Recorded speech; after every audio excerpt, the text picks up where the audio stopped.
Good afternoon. So earlier this morning when Venerable Children was talking about opportunities when your eye is very solid. Right now, this is it, having that moment. So I wanted to start by just saying thank you to every one of you for welcoming me to your home, to your community, to your practice, and also for recognizing sort of that I come from a different faith tradition, and that we have a lot of shared values, but that we also have a lot of differences that are pretty noteworthy. And so I thank you for giving me full permission to practice as I am comfortable.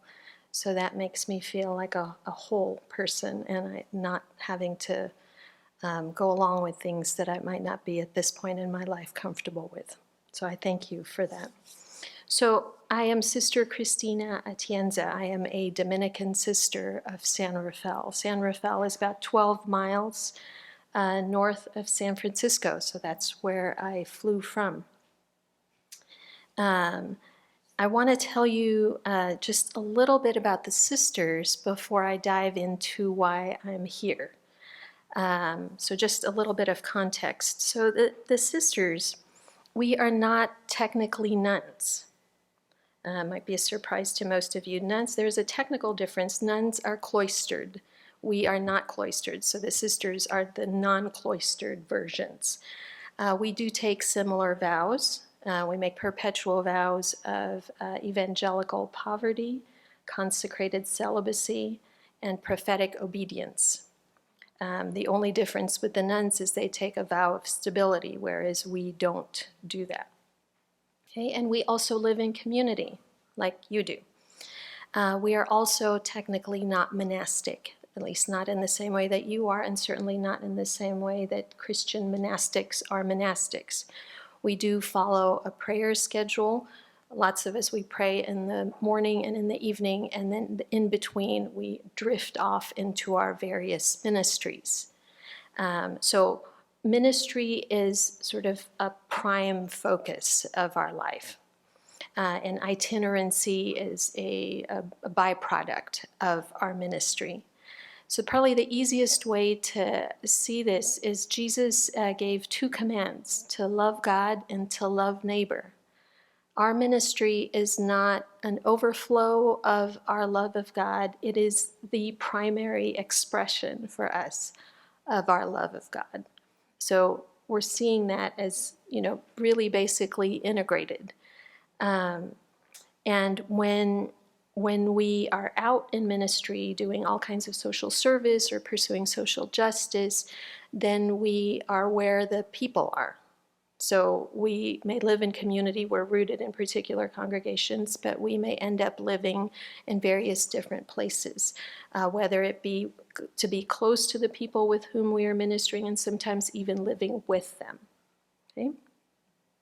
And as a particular group in the large Roman Catholic Church, we are probably the group that has most deeply embraced the teachings of the Second Vatican Council, which was back in the 60s. So kind of more aligned with the theology of Pope Francis, that more inclusive, kind of more less conservative and less dogmatic. So we're sort of on the edge.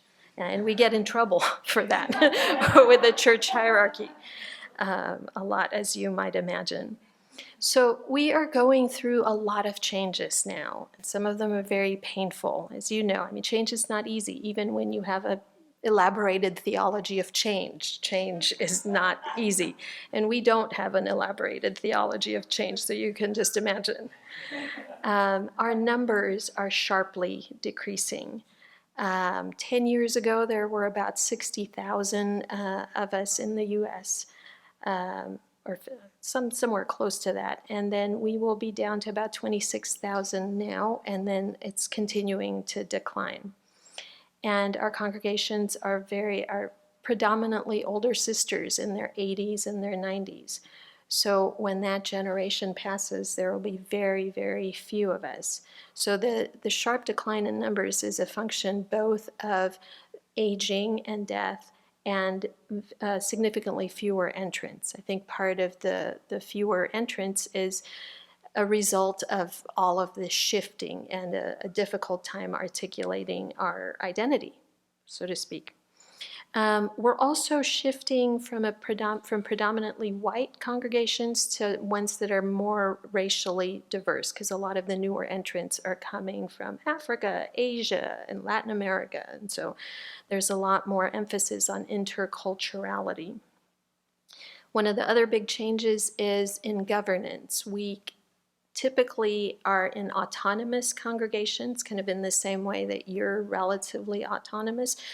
But because the numbers are declining, we're having to collaborate a lot more, and there's been a lot of mergers and also a lot of closures for the different communities that aren't able to accept new people.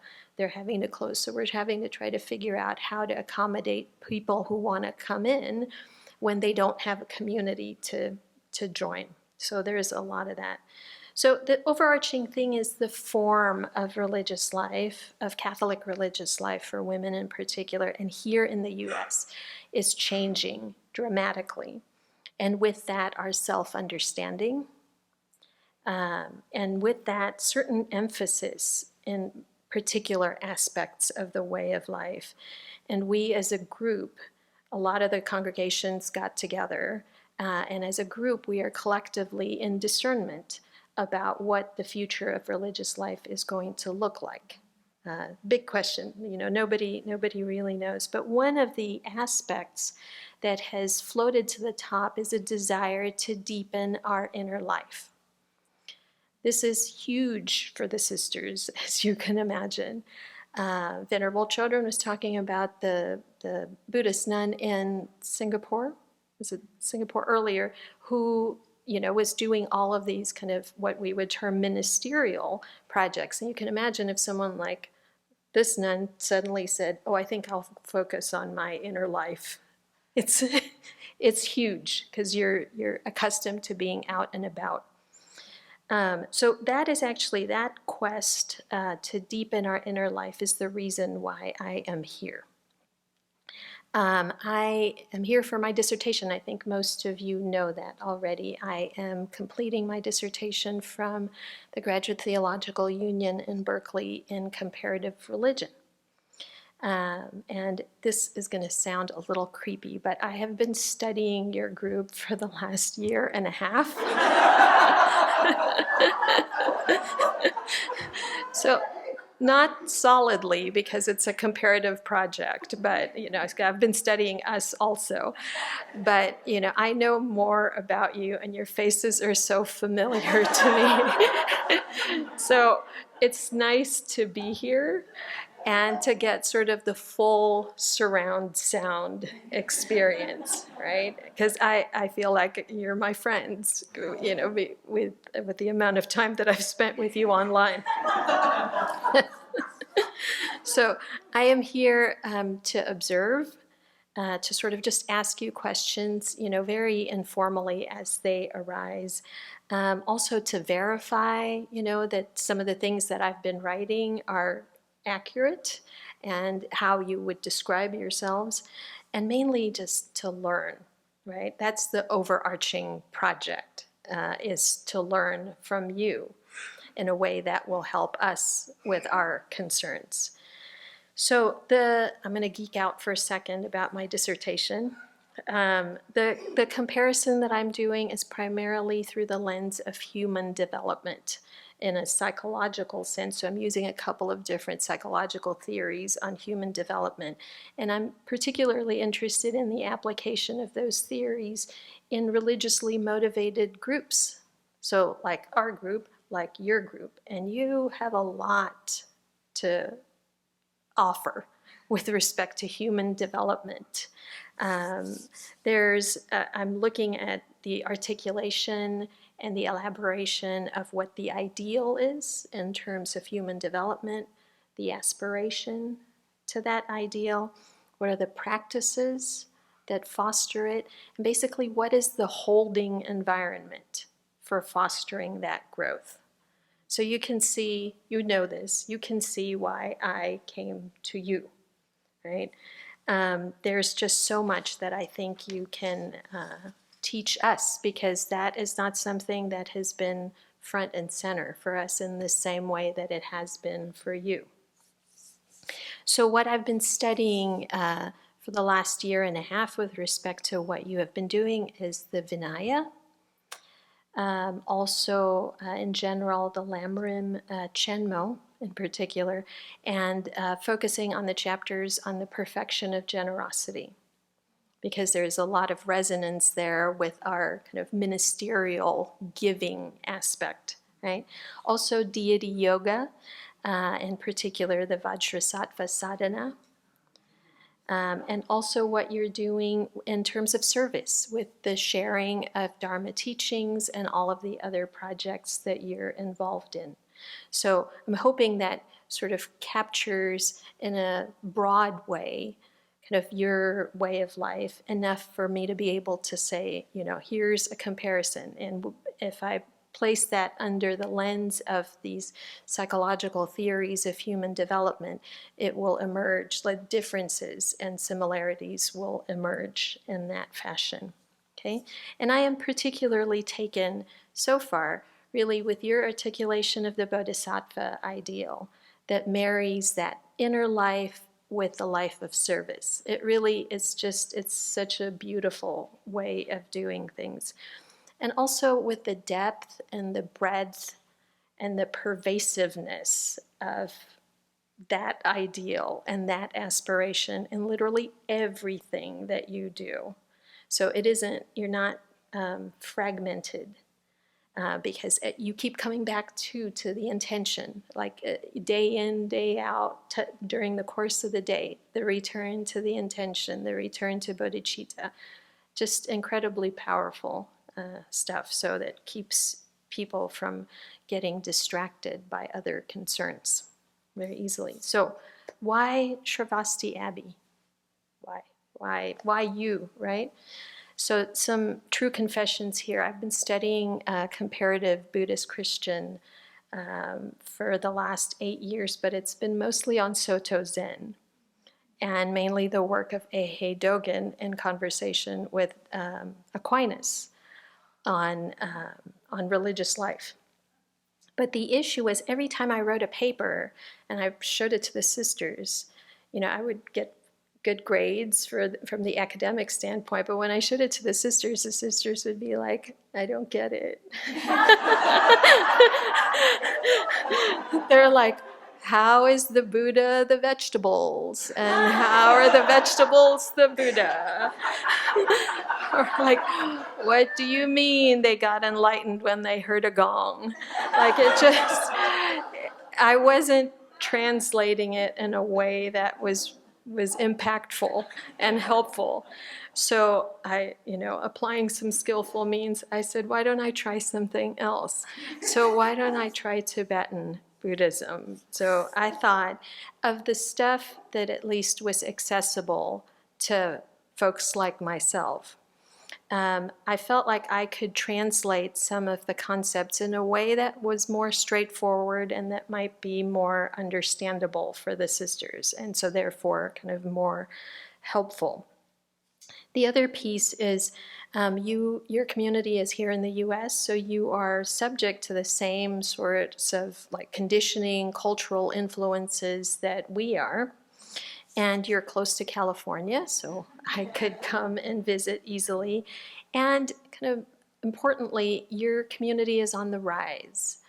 And I think for us, what we are in need of is a refounding kind of energy.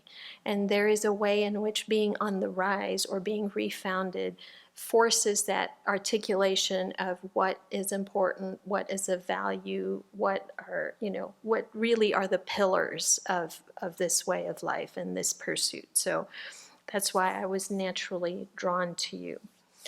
Venerable St. Paul asked me on a personal note, I just want to close with this, to talk about a little bit more about my vocation. I've only been a Dominican sister for the last 10 years, so mine was a midlife vocation. Before entering religious life, I had a very rewarding and fulfilling career in civil engineering and in traffic engineering. I enjoyed it tremendously, and it allowed me to do all manner of stuff because I was making lots of money. So it was good. I never stayed at the Trump Hotel, though. Never had any desire to. But, as often happens in life, there are some significant situations that bring us to our knees. And I'm a cradle Catholic. I was born and raised in the Philippines, and so the seeds came to fruition when I was down on my knees. And I had given up religion since my early 20s, but when traumatic events happened, there I was. Religion came to me in a different light altogether. So much less superficial than my earlier understanding, and that kind of became my faith as opposed to a hand-me-down. I started to own it. And fortunately for me, I was living close to a parish that was very healthy. And so my vocation was fostered there initially. They had good theology there. There was a very strong community. That was where I started doing a lot of more ministerial work. And that's also where I learned contemplation. Just sitting, just with all my problems, just sitting there in discernment. And ultimately, I felt kind of pulled, on the one hand, my career, on the other hand, my church life. And I decided to give a go to the church life, to the aspect that would bring me greater integration, so I didn't feel like I was pulled in too many different directions. So I am not a multiple religious belonger. I had to discern that myself because I've been attracted to Buddhism since my 20s. And yet, as much as I love the Buddha, my heart belongs to Jesus. So I am here in a way, at a deeper level. I don't really know why I'm here. Right? I've told you why I'm here superficially, but at a deeper level, I have no idea. That is just unfolding with you, right? With my sisters, and it's a beautiful thing. I follow the light, and somehow the light brought me here. There's light here. So, thank you.